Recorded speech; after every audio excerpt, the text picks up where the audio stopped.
prior to kicking off Raw. But Nick, is that where we start? Wrestlepalooza, All Out. Who won the weekend? Who feels better about it? Where do we go? We can start there. I wasn't sure if you were going to go with the ESPN talk and everything, because that's been the story of the day. But if we want to start with who won the weekend, I don't think anybody did. I think it's an out and outright draw to me almost. Is it a at this draw? point. They're both, I know when I said it in the C-rated, and we'll talk about with the ESPN thing and everything, but they're both in that range of, if you want to give All Out a 6.5, I can give Wrestlepalooza a 7. I still think it might have had, Wrestlepalooza to me might have had just the edge of it's a shorter card. It didn't have enough bad to weigh it down, I'd say. So I'll go that route with it. But like Wrestlepalooza or All Out's main event, I rewatched that earlier, to me was a really great match. What to me was match of that show. I'll say that for sure. Maybe. I'm still torn, but it was a really good match. People acting like it's one of the best matches that AEW ever had. Wrong. That's not true. People acting like this was a star-making moment for Fletcher, and that's not going to be true. Again, it was a good match.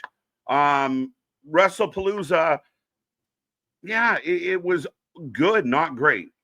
And it felt very just go through the motions, start to finish, but nothing was bad. Nothing like sucked.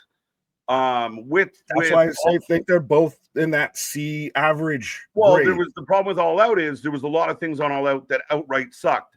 The coffin match was one of the worst matches of the entire year. Rio versus Mercedes, one of the worst matches of the entire year. Like it was so bad. Then you throw in a bunch of matches that don't mean anything. There were 4 or 5 good matches.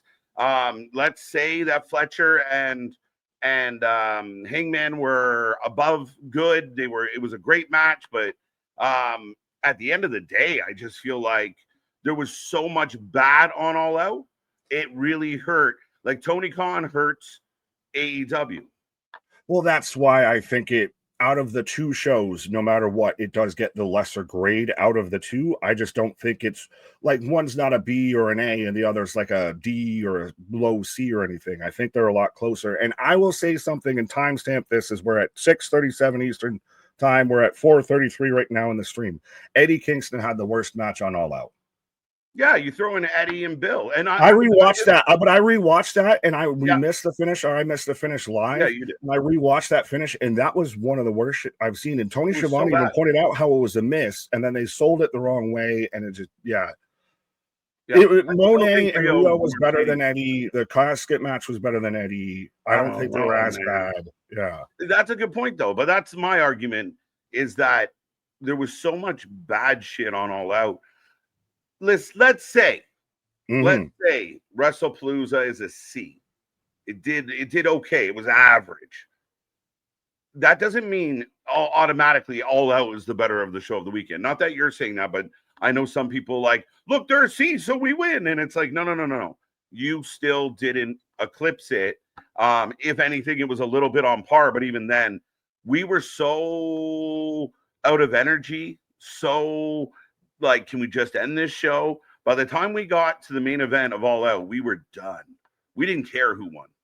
Yeah, I don't need there's normally like 4-course, 5-course, 7-course, maybe an 8-course if you're at a high end place and everything for meals and everything. You don't have like a 14, 15-course meal, because by the time you get past just the appetizer round, you're already halfway full and you need to go puke in the bathroom to make food.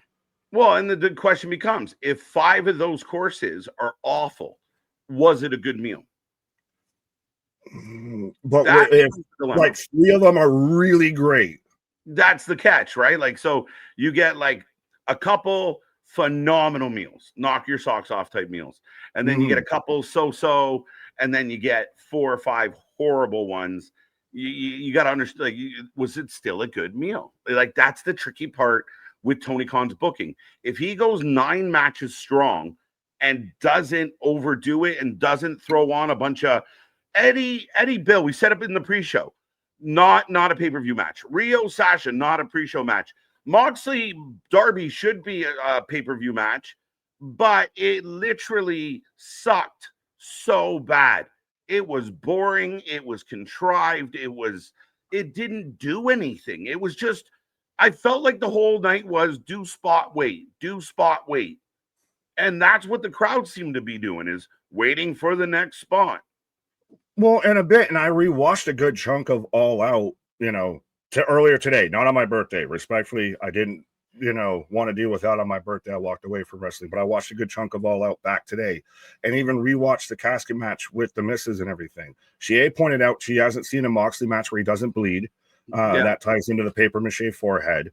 Mm-hmm. And again, she noticed the drop blade spot and stuff like that, and how it was like you bring people out to send them away to have someone else come out. To me, what I noticed watching everything back, the commentary was atrocious. The commentary took so much away from everything. Terrible.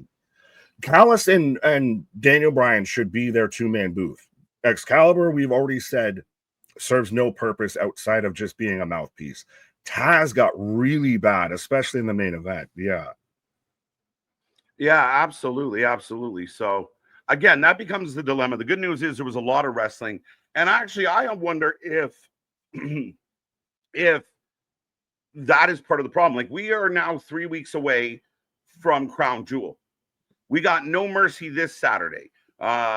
If you're trying to follow all the content, it is a lot. Like, I could see where fans get disinterested. And is it a problem for Triple H that, Wrestlepalooza wasn't a show last year? Now you throw this in and you give us an okay show.